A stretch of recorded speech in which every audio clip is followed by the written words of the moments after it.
How to delete album in Facebook using Android phone. That's what I will show you in this video. But before we begin, make sure to subscribe to the channel and ring the bell to get notified whenever a new video is uploaded. With that said, let's get started. So go ahead and open up Facebook and log into your account. Once you do that, click on the profile icon to go to your profile page. And once you're there, scroll down till you find this toolbar where it says photos and music and stuff like that. Click on photos and then click on albums to access the albums section.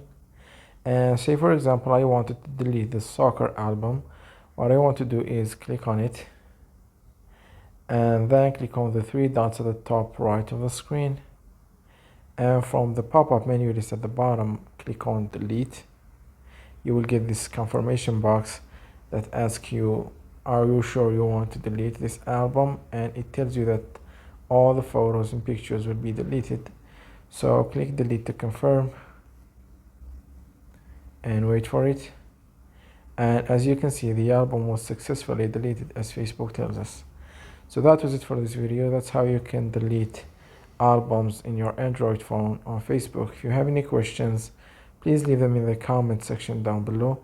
With that said, see you in the next video.